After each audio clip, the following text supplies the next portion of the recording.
أعوذ بالله من الشيطان الرجيم. أعوذ بالله من الشيطان الرجيم. بسم الله الرحمن الرحيم. بسم الله الرحمن الرحيم. بسم الله الرحمن الرحيم. بسم الله الرحمن الرحيم. مثلهم كمثل الذي استوقد نارا. مثلهم كمثل الذي استوقد نارا. مثلهم كمثل الذي استوقد نارا.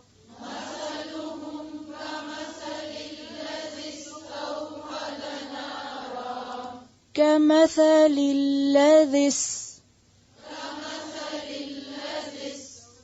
كمثل الذي استوقد نارا. كمثل الذي استوقد نارا. مثلهم كمثل الذي استوقد نارا. مثلهم كمثل الذي استوقد نارا. مثلو نہیں ہے، ٹھیک ہے. مثلهم اس کو مارک کر لیں. جو چیزوں کو بتاتی ہوں اس کو نا ذرا سا نشان لگا لیا کریں، اور پھر جب آپ گھر جا کے ایک دفعہ ریوائز کریں تو ایک مرتبہ ان کو بھی پریکٹس کر لیں اچھی طرح سے. مثلهم كمثل الذي استوقد نارا.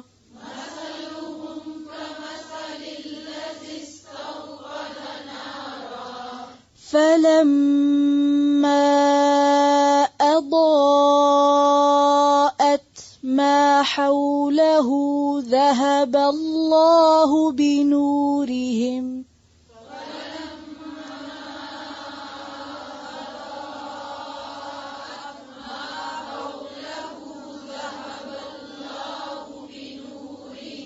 پھر سے اونچی آواز سے.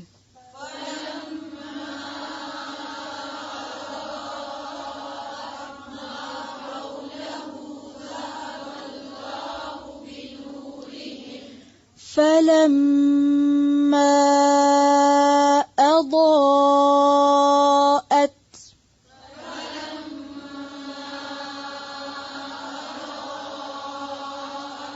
جی یہ جو حمزہ ہے اس کو انڈرلائن کریں، اس کو واضح کریں. پھر سے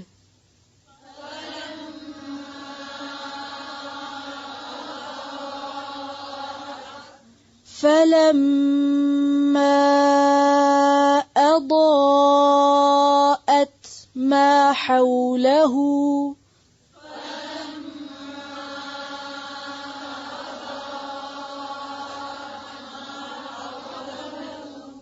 ما حوله حو ما حوله ذهب الله بنورهم. ذهب الله بنورهم. فلما أضاءت ما حوله ذهب الله بنورهم.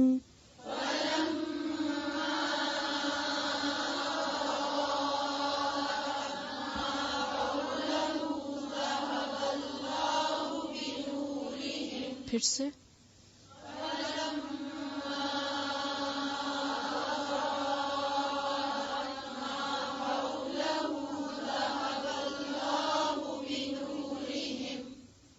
پھر سے پڑھیں.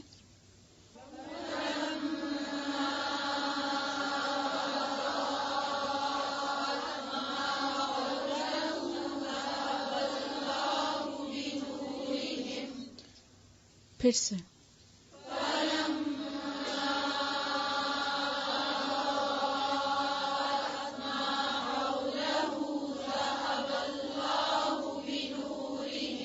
وَتَرَكَهُمْ فِي ظُلُمَاتٍ لَا يُبْصِرُونَ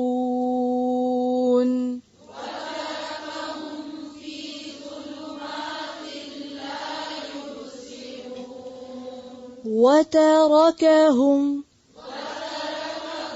فِي ظُلُمَاتٍ لَا يُبْصِرُونَ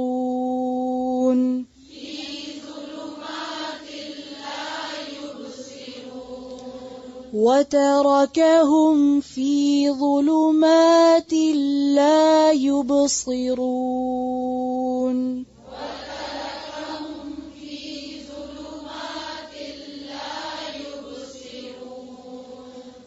مثلہم، مثل کہتے ہیں مثال کو، حال، وصف، حالت، صفت، ہم ان کی حالت، کن کی؟ منافقین کی، کا مانند، ٹیکسٹ کو دیکھیے، کا لائک، مانند یا جیسے، مثل مثال، حالت، الذی اس شخص کے، پیچھے آپ نے الذی سے ملتی ہوئی کوئی چیز پڑھی؟ الذین، الذین جمع ہے اور الذی واحد ہے، سنگولر ہے. اس کو کہتے ہیں اسم موصول. یہ بہت زیادہ آئے گا قرآن مجید میں. اس کا کیا نام ہے؟ موصول ہونے کا کیا مطلب ہوتا ہے؟ وصول ہونا، حاصل ہونا، مل جانا. جی، اسم موصول. موصول کا لفظ جو وصل سے ہے، اور وصل کس کو کہتے ہیں؟ ملاپ کو. تو اسم موصول یعنی اسم کا مطلب ہے کہ الذی ناؤن ہے، اور اسم موصول کا کیا مطلب ہے؟ کہ یہ پیچھے سے ملا رہا ہے، جو اپنے بعد آنے والے جملے سے ملا ہوا ہوتا ہے، بعد میں آنے والے. الذی جوڑتا ہے کس کو؟ آگے آنے والے جملے کو. کس سے؟ پیچھے والے سے. یعنی اس سے پہلے اور پیچھے جو ہے ان دونوں کو کنیکٹ کرتا ہے. ٹھیک ہے. کمثل الذی مانند مثال اس شخص کے ہے، استوقد جس نے جلوائی. استوقد کا روٹ جو ہے واو قاف دال ہے. وقد جلانا، اور استوقد کا معنی ہے آگ جلوانا، روشنی حاصل کرنے کے لیے، آگ جلانے کے لیے کسی کو کہنا. یہ ایسے ہی جیسے آپ کسی کو کہیں اٹھو لائٹ آن کرو. کبھی کہا کسی کو اٹھو لائٹ آن کرو یا آگ جلاؤ؟ آگ جلاؤ، میں آ رہی ہوں. تو یہ کیا ہے؟ استوقدہ، آگ جلوانا. نارن آگ، نار کا لفظ نون واو رے نور اس کا روٹ ہے. فلما پھر جب، اضاءت اس نے روشن کر دیا. اضاءت کا لفظ جو ہے دواد واو حمزہ سے ہے. ضوءن، ضوءن و ضیاء. ضیاء نام پڑھا کبھی؟ کس کو کہتے ہیں ضیاء؟ روشنی کو. ایسی روشنی جس میں حرارت، تپش اور سرخی ہو. کیسی روشنی؟ جس میں حرارت، تپش اور سرخی. فلما اضاءت پھر جب اس نے روشن کر دیا. کس نے؟ آگ نے. کیسی روشنی ہوتی ہے آگ کی؟ کیا ہوتا ہے اس میں؟ حرارت ہوتی ہے، ہیٹ ہوتی ہے نا آگ کی روشنی میں. اور کیا ہوتا ہے؟ کیسی روشنی ہوتی ہے؟ ایسی جیسے ٹیوب لائٹ کی ہے؟ نہیں، سرخی بھی. ٹھیک ہے. ایسی روشنی جس میں حرارت، تپش، سرخی ہو. جب آگ نے اپنا ماحول روشن کر دیا تو اس میں روشنی بھی تھی کچھ اور گرمی بھی تھی. ما حولہ، ما جو، حول، حال یحول، حول اسی سے لفظ حالت نکلی ہے. حال یحول کا مطلب ہوتا ہے تغیر پذیر ہونا، بدلتے رہنا، چینجنگ. حال کو حال کیوں کہتے ہیں؟ آپ کا حال ہر وقت ایک ہی رہتا ہے. حال بھی حال اس لیے کہ وہ بے حال ہے، یعنی ایک حال میں نہیں ہے، حال بدلتا ہے. تو حول سال کو کہتے ہیں عربی میں. حول کیا ہوتا ہے؟ سال. اچھا سال بھی کیا ہوتا ہے؟ یعنی ایئر، اس میں بھی کیا ہوتا ہے؟ بدلتا ہے. کیسے؟ مثلا موسم بدلتے، اور ہر روز ڈیٹ نہیں چینج ہوتی، ہر روز ایک نئی تاریخ ہوتی ہے، اور ہر کچھ دن کے بعد نیا ویک ہوتا ہے، اور ہر کچھ ویک کے بعد نیا منتھ ہوتا ہے، اور پھر آپ جہاں سے شروع ہوئے وہیں آ کے کھڑے ہو جاتے ہیں. ما حولہ، تو ماحول کیا ہوتا ہے؟ جو انسان کے ارد گرد ہوتا ہے، اراؤنڈ ہوتا ہے، یعنی جو اس کے آس پاس تھا. ماحول کا کیا مانا؟ جو اس کے آس پاس تھا. دس از ویری نیچرل. جب آگ جلتی ہے تو کیا ہوتا ہے؟ آس پاس کا سارا ایریا روشن ہو جاتا ہے. وہی ہوا. ذہب اللہ، لے گیا اللہ. ذہبہ عربی میں سونے کے لیے لفظ بھی ذہب استعمال ہوتا ہے، سونا، گولڈ. اور ذہبہ کا معنی ہوتا ہے جانا. سونے کو کیوں کہتے ہیں ذہب؟ کیونکہ وہ بھی جانے کی تیاری میں رہتا ہے، ہر وقت یہی فکر ہوتی ہے کہ چوری نہ ہو جائے، چلا نہ جائے. ذہب. اور ویسے بھی زکوٰۃ نکالنی پڑتی تو ہر سال چلتا جاتا ہے.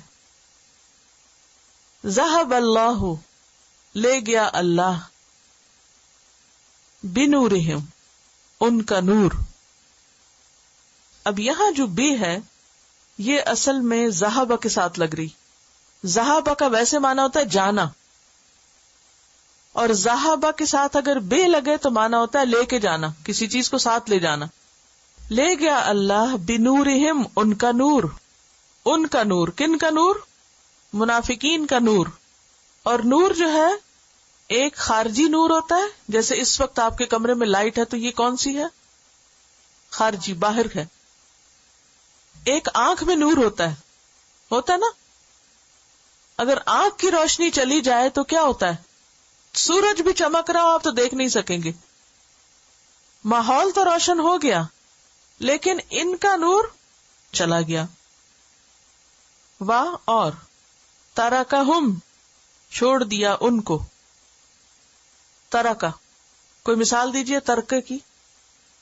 ترکہ کا معنی چھوڑنا کو اردو میں متروک، ترک. جی ہاں، ترکہ وہ بھی چھوڑا ہوا ہوتا ہے. ترکہم فی ظلمات، اندھیروں میں. ظلمات جمع ہے ظلمت کی. ظلمات جمع ہے ظلمت کی، اور ظلمت کس کو کہتے ہیں؟ اندھیرے کو. اور یہاں کئی اندھیرے ہیں. ظلمات، لا نہیں، یبصرون وہ دیکھ سکتے. یبصرون کا روٹ ہے با صاد را. را کے بعد کیا ہے؟ واو نون. کس کی علامت ہے؟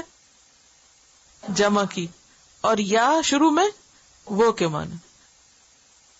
لا یبصرون نہیں وہ دیکھ سکتے. حضرت عبداللہ بن مسعود رضی اللہ تعالی عنہ اور دیگر صحابہ نے آیت نمبر 17 کا مطلب یہ بیان فرمایا ہے کہ نبی صلی اللہ علیہ وسلم جب مدینہ تشریف لائے تو کچھ لوگ مسلمان ہو گئے لیکن پھر جلد ہی منافق ہو گئے. ان کی مثال اس شخص کی سی ہے جو اندھیرے میں تھا، اس نے روشنی جلائی جس سے ماحول روشن ہو گیا اور مفید اور نقصان دہ چیزیں اس پہ واضح ہو گئیں. دفعتاً وہ روشنی بجھ گئی اور وہ حسب سابق تاریکیوں میں گر گیا، پھر اندھیروں میں چلا گیا. یہی حال منافقین کا تھا. پہلے وہ شرک کی تاریکی میں تھے، مسلمان ہوئے تو روشنی میں آ گئے، حلال و حرام اور خیر و شر کو پہچان گئے، پھر دوبارہ کفر اور نفاق کی طرف لوٹ گئے تو ساری روشنی جاتی رہی. اس سے پہلے ہم منافقین کے بارے میں پڑھ چکے ہیں. ان کی کچھ علامات اللہ سبحانہ وتعالی نے بہت اچھی طرح واضح فرما دی. اب ان کے حال کو مثالوں سے بیان فرمایا جا رہا ہے، مثالوں سے واضح کیا جا رہا ہے. کسی بھی چیز کو جب مثال سے سمجھایا جاتا ہے تو وہ چیز زیادہ کھل کے بہتر طریقے پر سمجھ آ جاتی. منافقت چونکہ دل کی حالت ہے، منافقت چونکہ ایک رویے کا نام ہے، اس کو ایسی چیز سے سمجھایا جا رہا ہے جس کو ہم مشاہدہ کر سکتے ہیں. تو وہ چیز جو ہمارے ذہن میں ہے، جب ہم اس کو فزیکلی کسی شکل میں ہوتا ہوا دیکھتے ہیں تو وہ چیز زیادہ بہتر سمجھ آتی. مثلا جیسے ایک کہانی ہوتی، اگر کوئی زبانی آپ کو کہانی سنائے تو اس کو بھی آپ انجوائے کرتے سمجھتے، لیکن اگر کوئی اس کو ایکٹ کر کے دکھا دے تو کیا ہوتا ہے؟ تمثیل عربی زبان میں ڈرامے کو کہتے ہیں، تمثال مجسمے کو بھی کہتے ہیں. تو مثال بھی معقول چیز کو محسوس شکل میں دیکھنے کا نام ہے. معقول کیا ہے؟ جو عقل میں ہو، سوچ میں ہو، تھیوریٹیکل ہو. اس کو محسوس جس کو ہم ٹچ کر کے آنکھوں کانوں سے دیکھ سن سکتے ہیں، پریکٹیکل. تو معقول کو محسوس شکل میں دکھانے کے لیے کہ بات اچھی طرح واضح ہو جائے، مثال دی جاتی. مثال کیوں دی جاتی؟ تاکہ وہ چیز جو کسی انسان کے ذہن میں ہے اس کو عملی شکل میں دیکھ کر اسے پوری طرح سمجھ جائے. مثلاً اگر آپ کسی بچے کو سفید یا وائٹ کلر کے بارے میں بتا رہے ہیں، وائٹ ایسا ہوتا ہے ویسا ہوتا ہے، 10 باتیں کر کے اگر آپ صرف کہیں جیسے یہ کاغذ، تو جیسے یہ کاغذ کہتے ہی سارے فاصلے طے ہو جائیں گے اور بات ایک دم سمجھ میں آئے گی. تو یہ قرآن پاک کا ایک اسٹائل ہے، اسلوب ہے کہ اللہ سبحانہ وتعالی ہمیں بات مثالوں سے بھی سمجھاتے اور مثال سے بات جلدی سمجھ میں آتی، بہتر طریقے پہ سمجھ آتی، گہری سمجھ آتی، دل پہ اثر کرتی. مثلہم، ان کی مثال، کن کی؟ منافقین کی. منافقین کی حالت، منافقین کا وصف، ان کی صفت کا مثال کی طرح ہے. یعنی ان کی حالت ایک مثال کی طرح ہے، ایک خاص حالت کی طرح ہے. کیا ہے وہ؟ الذی، اس شخص کے، استوقد نارن، جس نے آگ جلائی یا جلوائی. ایک شخص ہے، اس نے آگ روشن کرنے کے لیے کہا ہے، اور کیا ہوا؟ آگ روشن ہو گئی. فلما اضاءت، پھر جب وہ آگ روشن ہو گئی، اس کے شعلے بھڑکنے لگے تو کیا ہوا؟ اضاءت ما حولہ، اس کا ماحول بھی روشن ہو گیا. آگ کے جلنے سے ماحول روشن ہو گیا. یہ کون شخص ہے؟ یہ کوئی بھی شخص ہے، ایک شخص ہے جس نے آگ جلوائی ہے. مراد اس سے کیا ہے؟ مراد اس سے یہ ہے کہ اس نے دین اسلام کو سمجھنے کی خواہش ظاہر کی. استوقد نارا، اب اس کے سامنے اسلام کی تعلیم آ گئی ہے، اس سے اچھے برے کا فرق پتہ چلنے لگا ہے. ذہب اللہ بنورہم، تو اللہ ان کا نور لے گیا ہے، اچھے برے کو دیکھنے کی صلاحیت چھن گئی ان کی. وترکہم، اور اللہ نے ان کو چھوڑ دیا، فی ظلمات، اندھیروں میں، کفر کے اندھیروں میں، جہالت کے اندھیروں میں، لا یبصرون، یہ دیکھ نہیں سکتے کیونکہ ان کی اپنی روشنی چلی گئی ہے. ایسا کیوں ہوا کہ آگ جل رہی ہے، ماحول روشن ہے، دین کی باتیں ہو رہی ہیں، پیغمبر علیہ السلام مدینہ میں موجود ہیں، گھر گھر میں اسلام کی بات ہو رہی ہے، لیکن ان لوگوں کو کچھ سمجھ نہیں آ رہا، ان کو اس سے کوئی فائدہ نہیں ہو رہا، کیونکہ اللہ نے ان کی توفیق چھین لی سمجھنے، سوچنے کی، دیکھنے کی. ان کی آنکھ کا نور چلا گیا ہے، ان کے دل کا نور چلا گیا ہے. ایسا کیوں ہوتا ہے یا ایسا کیوں ہوا؟ قرآن مجید کی ایک اور سورت ہے المنافقون، اس کی آیت نمبر 3 میں آتا ہے ذالک بأنہم آمنوا ثم کفروا فطبع علی قلوبہم فہم لا یفقہون. یہ اس وجہ سے ہوا کہ وہ ایمان لائے پھر انہوں نے کفر کیا تو اللہ نے ان کے دلوں پہ مہر لگا دی، لہذا وہ سمجھ نہیں سکتے. کوئی بھی انسان جب حق کو دیکھ لیتا ہے، پہچان لیتا ہے، حق اس کی سمجھ میں آتا ہے، لیکن وہ دنیا کی محبت میں اتنا ڈوبا ہوا ہے یا وہ حق کو اپنی شان سے کمتر سمجھتا ہے اور اسے ریجیکٹ کر دیتا ہے، تو اللہ سبحانہ و تعالی اس سے ہدایت کی توفیق چھین لیتا ہے. قرآن پاک کی ایک اور آیت ہے سورۃ الصف، اللہ سبحانہ و تعالیٰ فرماتے فَلَمَّا زَاغُوا أَزَاغَ اللَّهُ قُلُوبَهُمْ. جب وہ ٹیڑھے ہوئے تو اللہ نے ان کے دل ٹیڑھے کر دیے. جب وہ بگڑے، انہوں نے حق میں مین میخ نکالی تو اللہ نے ان سے حق قبول کرنے کی صلاحیت چھین لی. بعض اوقات ایسا ہوتا ہے نا، اس کو ایک مثال سے سمجھیے کہ آپ بہت محنت کر کے ایک کھانا بناتے ہیں، پکا کے ٹرے لگا کے بچے کے سامنے رکھتے ہیں، اچھا یہ کھا لو. وہ منہ بناتا ہے، نقص نکالتا ہے، اس کی شکل ایسی ہے، آپ نے یہ کیوں ڈالا اس میں، وہ کیا ہوا، یہ کیا ہوا. آپ کیا کرتے ہیں؟ ٹرے اٹھا لیتے ہیں. کیوں؟ تم نے قدر ہی نہیں کی. اللہ سبحانہ تعالیٰ نے اتنے اہتمام کے ساتھ دین کی نعمت اتاری اور وہ اس میں مین میخ نکال رہے ہیں، حجت بازی کر رہے ہیں. کیونکہ جب ان سے کہا جائے کہ ایمان لاؤ تو وہ کیا کہتے ہیں؟ انؤمن کما آمن السفہاء، ہم بھی بے وقوفوں کی طرح ہو جائیں.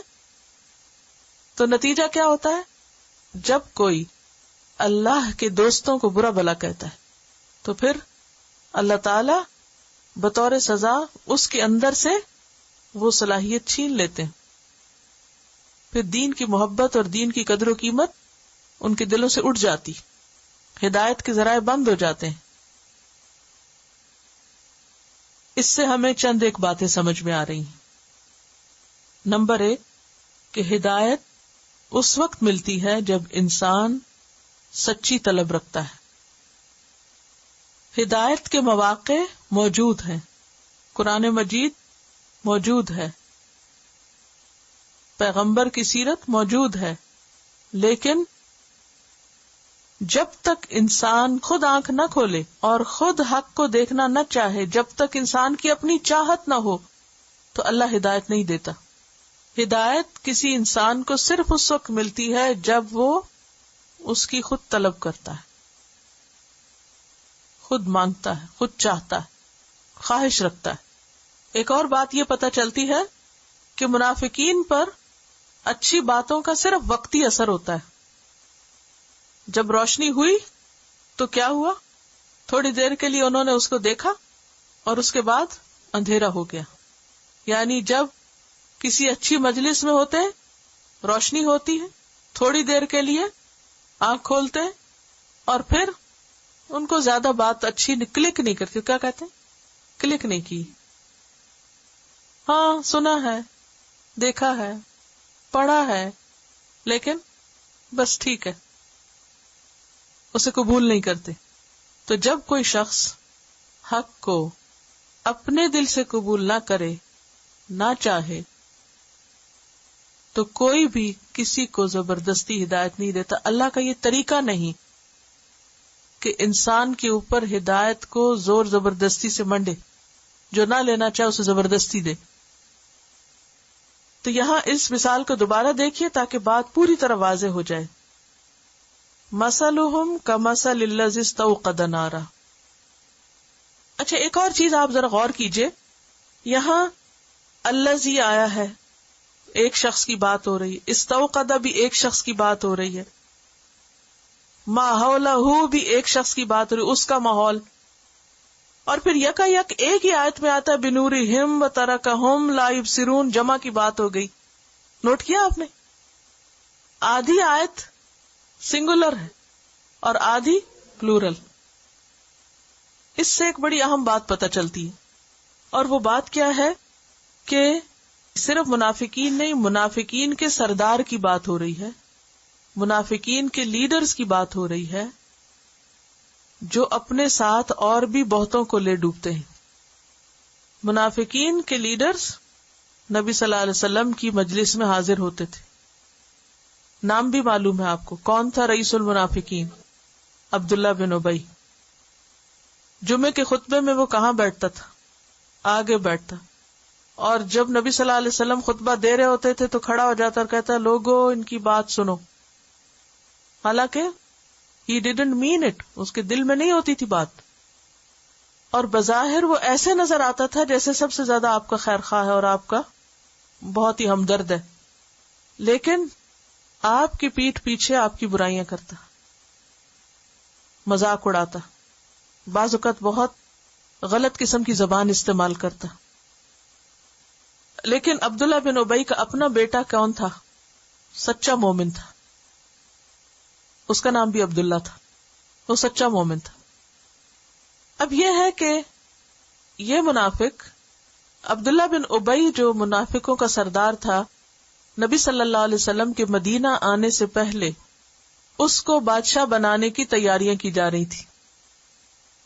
مدینہ والوں کے دو بڑے قبیلے تھے، اوس اور خزرج، ان میں بہت عرصے سے جنگ تھی، بہت لڑائیاں تھی. تو آپ کی ہجرت سے کچھ ہی عرصہ پہلے ان کے درمیان کچھ اتفاق ہوا اور سب نے مل کر ایک بات پہ اتفاق کیا کہ ہم اب اپنا ایک لیڈر چنتے ہیں. اور انہوں نے اتفاق سے عبداللہ بن ابی کو بہت لمبا اونچا اور بہت زبردست جسم، صورت، شکل اور ٹیلنٹ کا مالک تھا، مالدار بھی تھا، تو انہوں نے کہا کہ یہ شخص لیڈر بہت اچھا رہے گا. اس کے لیے تاج بھی تیار کر لیا گیا، ساری تیاریاں مکمل ہوئی. اتنے میں نبی صلی اللہ علیہ وسلم ہجرت کر کے آگے، سب لوگ اس کو بھول گئے اور آپ کے پیچھے آگے. اب وہ انتہائی جیلس ہو گیا، بہت غضبناک ہوا. جب جنگ بدر ہوئی تو دیکھا کہ مسلمان تو بڑی زبردست کامیابی حاصل کر چکے ہیں، تو خیر اسی میں ہے کہ مسلمان ہو جاؤ، چلو دیکھتے ہیں اسلام کیا کہتا ہے. تو وہ اور اس کے کچھ ساتھی کچھ دیر کے لیے انہوں نے دین کو جانا، معلوم کیا. استوقد نارن، اور نار سے مراد یہاں علم اور ہدایت ہے، یعنی علم اور ہدایت کی بات سنی، اس سے انہیں اچھا برا پتہ بھی چل گیا. فلما اضاءت ما حولہ، لیکن چونکہ نیت خراب تھی. نیت کیا تھی مسلمان ہونے کے پیچھے؟ کہ یہ جو جنگ بدر میں ان کو مال ہاتھ آیا ہے وہ کچھ ہمیں بھی مل جائے، اور آئندہ ان کو جو کامیابیاں حاصل ہوں گی اس میں سے کچھ ہمیں بھی فائدہ ہو جائے. وہ دنیاوی مفاد کے لیے، دنیا حاصل کرنے کے لیے مسلمان ہونا چاہ رہے تھے. تو جب نیت ٹھیک نہیں ہوتی تو اللہ سبحانہ و تعالی ہر بندے کو اجر یا دنیا میں بھی دین کا حصہ کتنا دیتے، کیسا دیتے ہیں؟ جیسی کسی کی نیت ہوتی. ایک ہی مجلس میں سب لوگ آ کے بیٹھتے ہیں، لیکن ہر شخص اپنی نیت کے مطابق جھولی بھر کے اٹھتا ہے. جو جس دل، جس شوق، جس جذبے سے جو لینے آتا ہے وہی لے کے جاتا ہے. اب دیکھیے جیسے آپ بازار میں جاتے ہیں، مال بھرا ہوتا ہے نا، کتنا کچھ ہوتا ہے، آپ چلتے جائیں اور رنگ رنگ کی چیزیں، آپ کیا لے کے نکلتے ہیں وہاں سے؟ جب آتے ہیں نا کاؤنٹر پہ، لائن میں کھڑے ہوتے ہیں کیو میں، تو آپ کبھی نظر ڈالے تو ہر ایک کی ٹوکری الگ الگ ہوتی ہے. کچھ لوگوں کی جو کیریز ہوتی ہیں وہ بھری لدی بھی ہوتی ہیں، اور کچھ لوگ ایک دو چیز اٹھا کے کھڑے ہوتے ہیں، ایکسپریس لائن سے نکلتے ہیں. اسی طرح دین کی مجلس ہو، استوقد نارن ہو، دین کی بات سننے آئے، دین جاننے آئے، روشنی بھی ہو جائے، سمجھ بھی آنے لگے، لیکن لے کے کیا جائیں گے؟ جتنی طلب ہوگی، جتنا برتن لائیں گے، جیسا شوق ہوگا، جیسی چاہت ہوگی، اس کے مطابق. یہاں ان کا یہی حال بیان ہو رہا ہے. دوبارہ مثال پڑھیے. ان کی مثال اس شخص کی طرح ہے جس نے آگ طلب کی، آگ روشن کرائی، دین کو جاننے کی خواہش ظاہر کی. فلما اضاءت ما حولہ، دین کی باتیں ہوئی، ماحول جگمگا اٹھا، لیکن ذہب اللہ بنورہم، اللہ ان کا نور لے گیا. یعنی ان کے اندر کا جو نور تھا وہ چھن گیا، کیونکہ نیت خراب تھی. جب نیت خراب ہوتی ہے تو پھر بصیرت نہیں نصیب ہوتی انسان کو. مثلاً اگر کوئی کسی مجلس میں صرف یہ دیکھنے کے لیے جاتا ہے، اچھا بھلے یہ کیا کہتی ہیں، کیا کیا غلطی کی انہوں نے، کیا ہو رہا ہے، چلو دیکھ کے تو آتے ہیں تاکہ ہمیں کچھ پوائنٹس ہاتھ آ جائیں خلاف بات کرنے کے لیے. تو اس کی ایسے شخص اور ایسی نیت لے کے آنے والے کی ساری توجہ کس بات پہ ہوگی کہ قرآن کیا کہہ رہا ہے، اللہ تعالیٰ کیا فرما رہے ہیں، وہ تو کچھ اور ہی چن رہا ہوگا. کیوں؟ باقی باتیں اس کو کیوں نہیں سنائی دے رہی، روشنی اس کے اندر کیوں نہیں اتر رہی؟ اس کی نیت خراب ہے.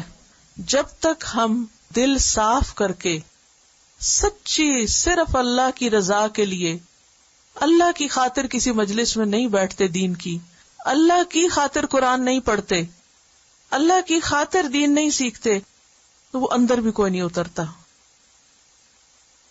اسی لیے بہت سے لوگ بہت عالم ہو جاتے ہیں لیکن عمل نہیں بدلتا.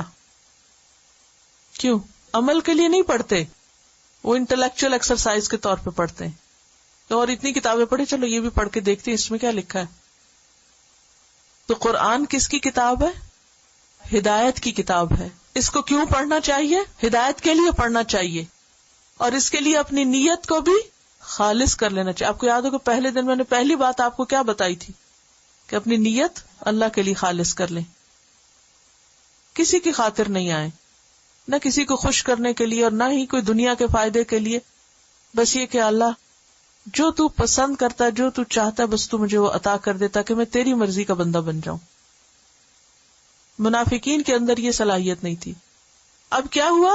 محمد الرسول اللہ مدینہ میں موجود ہیں، جن کو دیکھتے ہی کیا ہوتا ہے، لوگ پہچانتے یہ چہرہ کسی جھوٹے کا چہرہ نہیں ہے، جن کی شخصیت ہی روشنی کا مینار تھی.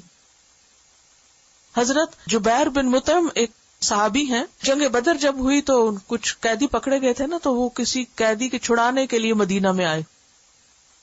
مسلمان نہیں تھے، ابھی مشرک تھے، مگر ان کے دل پہ کوئی تعصب نہیں، کوئی نفرت نہیں، کچھ نہیں، صاف دل کے. مسجد میں آئے، نبی صلی اللہ علیہ وسلم مغرب کی نماز پڑھ رہے تھے اور اس میں آپ نے سورۃ طور پڑھی. جب انہوں نے ایک آواز سنی تو وہ اور متوجہ ہوئے کہ یہ کیا پڑھا جا رہا ہے. تو وہ کہتے ہیں کہ میں سورۃ طور سنتا گیا اور مجھے لگا کہ میرا دل ہوا ہو گیا ہے، میرا دل پھٹ جائے گا. ایسا میرے دل کے اندر اترا قرآن کہ فوراً مسلمان ہو گئے. دل میں اتر گیا نا، کیونکہ کوئی تعصب نہیں تھا، کچھ نہیں، بس اپنے ایک بزنس ٹرپ پہ آئے ہوئے ہیں کام کرنے. تو کچھ لوگوں کا حال ایسا ہوتا ہے جن کے اندر کوئی تعصب نہیں، کوئی باعث نہیں ہوتے، کسی کی نفرت نہیں ہوتی، کسی کے خلاف نہیں ہوتے. They are clean hearted, straight people, they want to learn something, they want to know something. ان کا حال کیا ہوتا ہے کہ جب وہ قرآن سنتے ہیں تو ڈائریکٹ ان کو جا کے ہٹ کرتا ہے، بغیر کسی تعصب کے وہ فوراً سن لیتے ہیں اور مان لیتے ہیں. دل روشن ہو جاتا ہے، نگاہیں روشن ہو جاتی ہیں. لیکن جس کی نیت خراب ہو، جو بدنیت انسان ہو، جس کا دل بیمار ہو، جو نفرت رکھتا ہو، دلوں میں بغض رکھتا ہو، حسد رکھتا ہو، جو دوسرے کے بارے میں رائے اچھی نہ رکھتا ہو، وہ قرآن سنے، وہ قرآن ان کے ایمان میں اضافے کی بجائے ان کی خباثت میں مزید اضافے کا باعث بنتا ہے، اور ان کے دل صاف ہونے کی بجائے اور نفرت سے بھر جاتے ہیں. وَتَرَكَهُمْ فِي ظُلُمَاتٍ، اللہ بھی ان کو چھوڑ دیتا ہے. پھر اللہ ان کی پروٹیکشن نہیں کرتا اور اندھیروں میں چھوڑتا ہے، ایک نہیں کئی اندھیرے. لا یبصرون، اب انہیں کچھ بھی دکھائی نہیں دیتا، ان کو سمجھ ہی کچھ نہیں آتی. تو جب انسان کے اپنے اندر کا نور نہ رہے تو مجلس کا نور، قرآن کا نور، دین کا نور کچھ بھی فائدہ نہیں دیتا. ظلمات اصل میں ظلمت سے ہے. ظلمت کا مطلب ہوتا ہے اندھیرا.